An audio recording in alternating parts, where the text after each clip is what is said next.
Dear brothers and sisters, we start today the Lenten season. And the Lenten season is given and reserved by the church for us that we can prepare our hearts so that we can truly encounter Jesus in a more meaningful way, in a fruitful way, and in a more powerful way. So to prepare the way for the Lord, we need to go back to the Gospel of Matthew chapter 3 verse 3 and the words of John the Baptist. Yes, he's quoting Isaiah here. For this is the one who was spoken of by prophet Isaiah when he said, the voice of one crying in the wilderness, prepare the way of the Lord, make his paths straight. And here is John the Baptist coming, the forerunner to the Messiah, preparing the people to receive the Messiah. And today the same words of John the Baptist echoes during the season of Lent. He is telling us, prepare the way of the Lord and make straight his paths. So my dear brothers and sisters, there are two ways or two parts in this scripture of Matthew chapter 3 I want to highlight at the start of the Lenten season, because this is like a foundation which is going to run through the Lenten season. This message of prepare the way, prepare your life. There are two ways in this verse. One is to prepare the way of the Lord, to prepare our hearts for the way of the Lord, and to make our ways straight, make our paths straight. So these are two connections that I want to bring to you. Point number one, how to prepare, how to prepare our life, our heart, our homes for the Lord. As Matthew chapter 3 verse 2 says, how to prepare for the coming of the Lord. Jesus said in Mark chapter 1 verse 14 and 15, repent, the kingdom of heaven is at hand. So the only way to prepare our hearts during the season of Lent is the golden word called repent.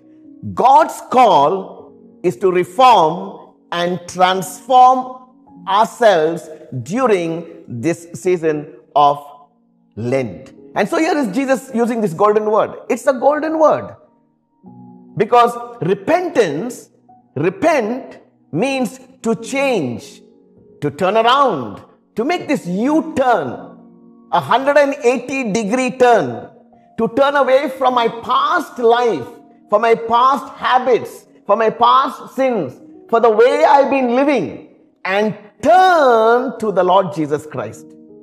Follow his ways and become his disciples. This is the meaning of repent. When Jesus said repent, he's saying turn away from your old ways, turn away from your past life, and turn to me, obey my words, become my disciples. It is such a key in the season of Lent that we move from being a devotee to a disciple. We don't want to live all our lives being a devotee. During the season of Lent, Jesus is calling every one of us to repent and to become his disciples. Jesus is also saying that when you repent, you will enter into the kingdom of God. How amazing this is. So how is that one way that we can enter into the kingdom of God? It is through repentance. Reform our lives, turn from our past life so that we can enter into the kingdom of God. What is this kingdom of God? Why is it so important for a Christian? Why is Jesus proclaiming it? Why is it so important? Because Romans chapter 14 verse 17 says, the kingdom of God is not meat and drink, but righteousness, peace, and joy in the Holy Spirit. You see, the kingdom of God is not all about meat and drink, buying, selling, eating, drinking, giving in marriage, taking in marriage. No. The kingdom of God is righteousness, peace, and joy in the Holy Spirit. And who does not want righteousness, peace, and joy in the Holy Spirit? Every single man and woman on the face of this earth is looking for peace and is looking for joy. And Jesus is telling us, the only way you can get it, you must come into my kingdom. And how to come into his kingdom? He says, repent. Make this U-turn. turn away from your sin, make this 180-degree turn and come towards me, become my disciple, so that you can come into this kingdom of God and experience righteousness, experience peace, experience joy in your life. So repentance, my dear brothers and sisters, is all about the call to a new life. New life. The new life will come that Jesus promised in John chapter 10 verse 10. I come that you may have life and life in all its fullness and abundance. That promise will become a reality in your life when you take the words of Jesus seriously. When you repent, turn away from your past, turn towards Jesus and become his disciples and live in the kingdom of God. That's the first part. The second part is, John the Baptist is saying, prepare the way of the Lord. And he says, straighten out your path. Straighten out your life. Straighten out the way you've been living. We go back to Matthew chapter 3 verse 3. Yeah? He says, prepare the way of the Lord and to straighten out our path. To straighten out the way of the Lord in our lives, the path of our Lord in our life. Our life has to be straightened so that we can follow Jesus in our lives.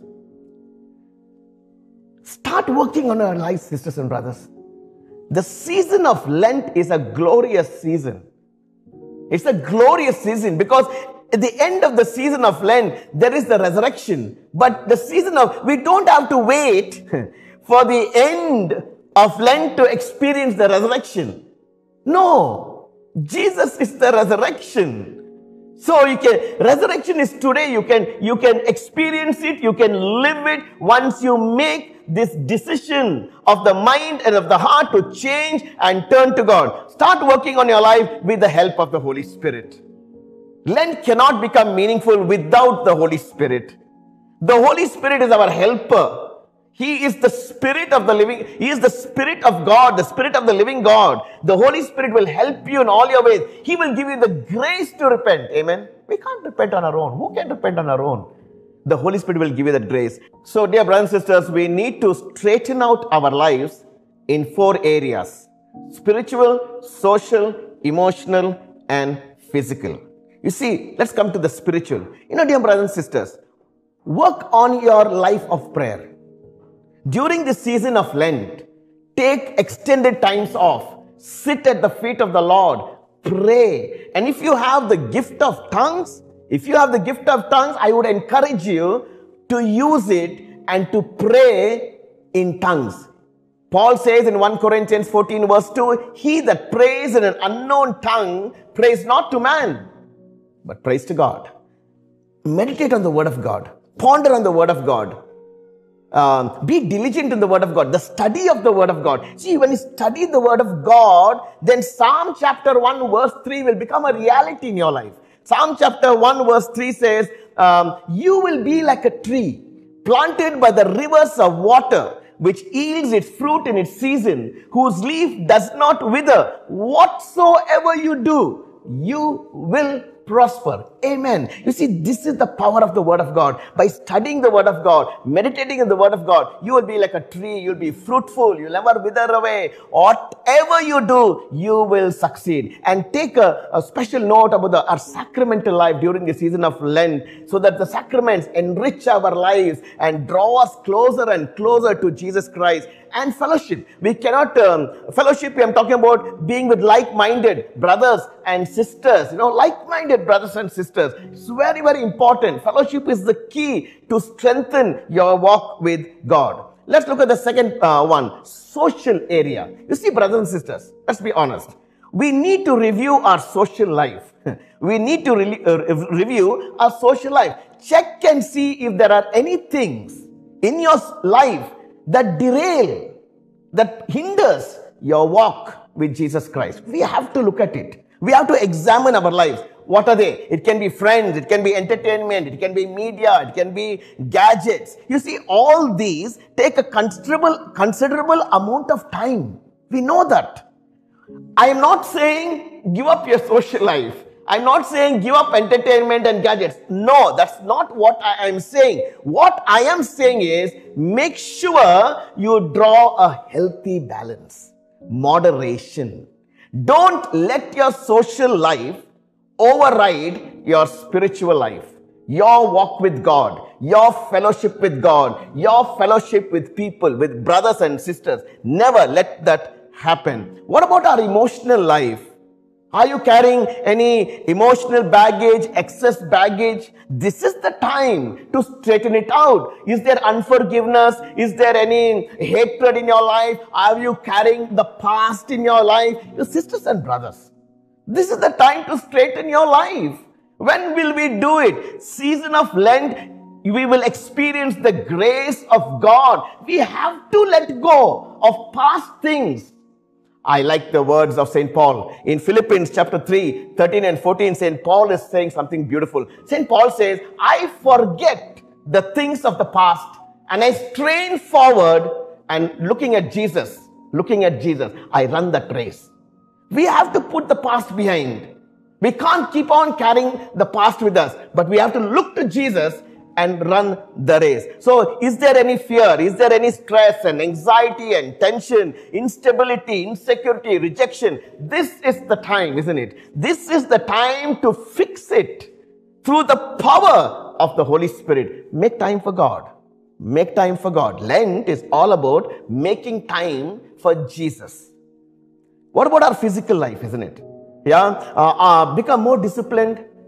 We have to become more disciplined. You see, the root word for a disciple comes from the word discipline. A disciple is a disciplined Christian. He's not lazy. There is no slothfulness. He doesn't procrastinate. No, that is not a disciple. You cannot be a disciple and be, lazy or slothful or indisciplined. It's very hard. That's why Jesus said, repent, and enter into the kingdom of God. We want to follow Jesus as a disciple, not as a devotee. We have enough devotees. If you want this Lent to bear fruit and become meaningful in your life, move from being a devotee to a disciple. From a God-fearing person to a believer in Jesus Christ. No more greed. Greed is not in my life too much. I become generous. Lent is that. Call us to be generous. Pray during the season of Lent for this beautiful fruit of self-control, self-discipline. Galatians chapter 5, verse 23. So all this can happen through repentance. Prepare the way. Straighten out your life.